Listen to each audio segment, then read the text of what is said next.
Bismillahirrahmanirrahim. Assalamualaikum warahmatullahi wabarakatuh.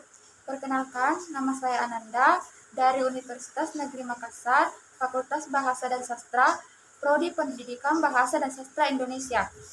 Yang saya hormati, Bapak Dosen Pengampu Mata Kuliah Keterampilan Berbicara, Bapak Dr. Usman, SPD, MPD. Dan yang saya hormati, Bapak Asisten Dosen Pengampu Mata Kuliah Keterampilan Berbicara, Bapak Dedi Gunawan Saputra, SPD, MPD, MM, serta teman-teman sekalian yang saya banggakan.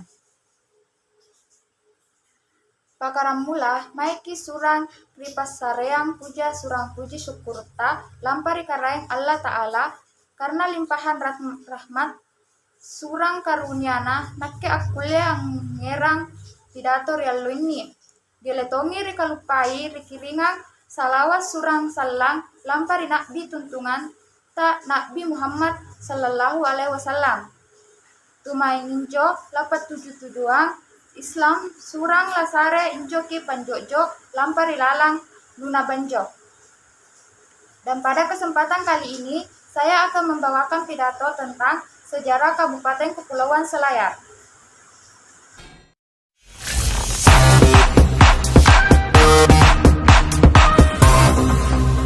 Kabupaten Kepulauan Selayar terdiri dari dua sub-area wilayah pemerintahan, yaitu wilayah daratan yang meliputi Kecamatan Benteng, Bontoharu, Bontomanai, Buki, Bontomatene, dan Bonto Hikuyu, serta wilayah kepulauan yang meliputi Kecamatan Pasimasunggu, Pasimasunggu Timur, Takabonerate, Pasimaranyu, dan Pasilambena. Kabupaten Kepulauan Selayar pernah menjadi rute dagang menuju pusat rempah-rempah di Mulukan atau Maluku pada abad ke-14.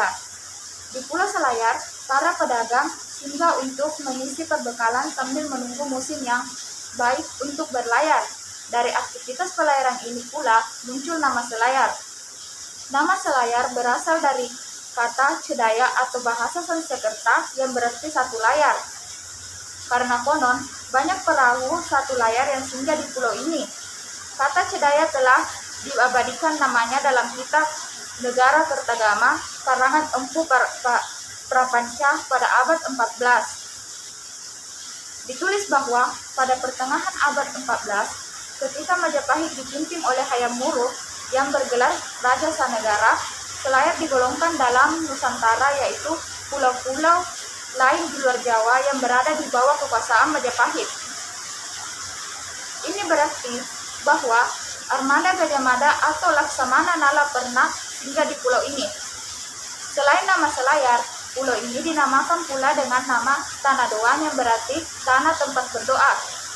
Pada masa lalu, Pulau Selayar menjadi tempat berdoa bagi para pelaut yang hendak melanjutkan perjalanan baik ke barat maupun ke timur untuk keselamatan pelayaran mereka. Dalam kitab Hukum Pelayaran dan Perdagangan Aman Nagappa abad 17, Selayar disebut sebagai salah satu daerah tujuan niaga karena letaknya yang strategis sebagai tempat transit baik untuk pelayaran menuju ke timur dan ke barat. Disebutkan dalam naskah itu bahwa bagi orang yang berlayar dari Makassar ke Selayar, Malaka, dan Johar, sewanya 6 rial dari tiap 100 orang. Jejak-jejak keberadaan orang Cina, Tiongkok bermula pada tahun 1235 Masehi. Raja Tallo I Makadai Daeng Mangrangka melakukan perjalanan ke negeri Tiongkok dan menikahi seorang putri penguasa setempat yang bernama Nio Teken binti Jinkui. Sepulang dari negeri Tiongkok, Raja Tallo mampir dan bermukim di kampung Bontobangun Selayar. Selama di Selayar, Raja Tallo melahirkan putra dan putri, diantaranya Singseng putra, Tiang Lai putra, dan Shuili putri, dan menjadi cikal bakal nenek moyang orang Tionghoa di Selayar. Belanda mulai memerintah Selayar pada tahun 1739. Selayar ditetapkan sebagai sebuah keresidenan di mana residen pertamanya adalah Wei Kotsir, menjabat dari 1739 sampai 1743. Berturut-turut kemudian selayar diperintah oleh orang Belanda sebanyak 87 residen atau yang setara dengan residen seperti asisten residen, Gazageber, WD residen, atau controller. Barulah kepala pemerintahan ke-88 dijabat oleh orang selayar yakni Muhammad Oku Pattabundu. Saat itu telah masuk penjajahan Jepang sehingga jabatan residen telah berganti menjadi Unjo Sodai pada tahun 1942. Di zaman kolonial Belanda, jabatan pemerintahan di bawah keresidenan adalah Regershaven. Regershaven saat itu adalah wilayah setingkat kecamatan yang dikepalai oleh pribumi bergelar Oku. Dan kalau memang demikian, maka setidak-tidaknya ada 10 Regershaven di selayar kala itu, antara lain Regershaven Gantaran, Regershaven Tanete, Regershaven Buki, Regershaven Laiolo, Regershaven Barang-Barang, dan Regershaven Bontobangun. Di bawah Regershaven ada kepala pemerintahan dengan gelar Opulolo, Belagau, dan Galarang. Pada tanggal 29 November 1945, 19 hari setelah insiden Hotel Yamato di Surabaya pada pukul 6.45, sekumpulan pemuda dari beberapa kelompok dengan jumlah sekitar 200 orang yang dipimpin oleh seorang pemuda bekas Heiho bernama Rauf Rahman memasuki kantor polisi kolonial yang sekarang kantor PD Berdikari. Para pemuda ini mengambil alih kekuasaan dari tangan Belanda yang di kemudian hari, tanggal ini dijadikan tanggal hari jadi Kabupaten Kepulauan Selayar. Tahun hari jadi diambil dari tahun masuknya agama Islam di Kabupaten Kepulauan Selayar yang dibawa oleh Datuk Tribandang, yang ditandai dengan masuknya Islam Raja Gantarang Pangali Paktaraja yang kemudian bernama Sultan Alauddin, pemberian Datu Tribandang. Peristiwa itu terjadi pada tahun 1605, sehingga ditetapkan hari jadi Kabupaten Kepulauan Selayar adalah 29 November 1605. Potensi wisata di Kabupaten Kepulauan Selayar cukup banyak, meliputi wisata sejarah, wisata budaya, wisata alam, dan wisata bahari. Salah satu yang terkenal adalah Taman Nasional Taka Bonerate yang terletak di Kecamatan Taka Bonerate. Jumlah wisatawan yang mengunjungi Taman Nasional Taka Bonerate pada tahun 2009 mencapai 576 orang.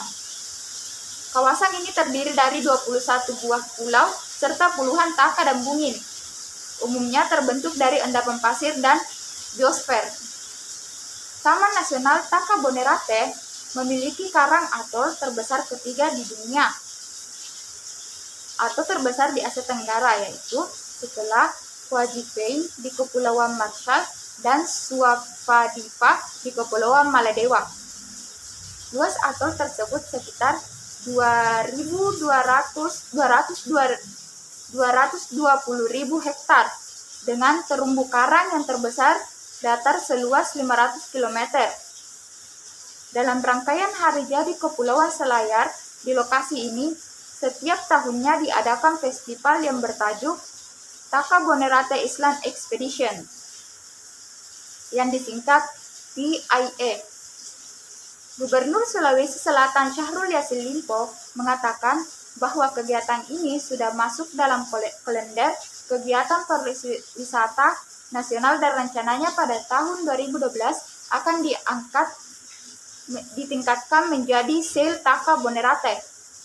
Seperti penyelenggaraan tahun-tahun sebelumnya, Taka Bonerate Island Expedition akan diisi kegiatan lomba rutin seperti Taka Bonerate International Fishing Tournament, menyelam, lomba foto di bawah air, dan lomba renang antar pulau terbuka dengan jarak antara 5 hingga 6 km. Selain objek wisata bahari, Taman Nasional Taka Bonerate terdapat pula tempat-tempat wisata yang menyebar hampir di seluruh kecamatan di Kabupaten Kepulauan Selayar. Berikut ini beberapa objek wisata atau tempat yang menarik untuk dikunjungi. Kecamatan Benteng, yaitu Tari Pakarena, Gedung Lembaga Permusyawaratan Selayar, Kantor Dinas Pariwisata Selayar, Plaza Marina, Rumah Jabatan Bupati Selayar. Kecamatan Bontoharu, Pantai Jenenya, Jangkar Selayar, Gong Nekara, Benteng Bontobangun, dan Perkampungan Tua Bitombang. Kecamatan Bontomanai, yaitu Permandian Alam Eremata, Air Terjun Sutia, Pusat Bumi Tokdo, Puncak, dan Kompleks Perkampungan Tua Gantarang. Kecamatan Bontomatene, yaitu Pantai Pak Bandilang, Gua Air Poso, Sumur Tua Tajuya, Makam Bulaina Parangia, dan Rumah Adat Batang Mata. Kecamatan Bontosikuyu, yaitu Pantai Bolaya, Wisata Jameng, Gua Boneta Palang, Pantai Batu Etang, Air Terjun Patikore, Air Terjun Ohe Gonggong, dan Pantai Sunari. Kecamatan Buki, yaitu Kuburan Tua Silolo, Pantai Karang Indah, Benteng Pertahanan, dan Istana Lelaki Buki. Kecamatan Pasilambena, yaitu Pantai Pulau Madu, Pantai Parumpa, Pulau Kakabia, Perkampungan Tua, dan Gua Baranga. Kecamatan Pasimarannu, Tari Pangaru, Tari Batanda, Gua Majapahit, Rumah Adat Opu Bonerate, Pembuatan Perahu, dan Pantai Larahu. Kecamatan Pasimasunggu, Tari Pondok Buleng, Pusaka Jampea, Pulau Tanah Malala, Pulau Jailamu, dan Pulau Batu. Kecamatan Pasimasunggu Timur, yaitu perairan Batu Sokbolo, Pulau Bembe, Makam Ali Kabar, dan Pantai Doda. Kecamatan Takabonerate, yaitu Pantai Bone Lambere, Pulau Kauna, Buhung Tuma, Pulau Tinabo, dan Pulau Kayuadi. Demikian yang bisa saya sampaikan.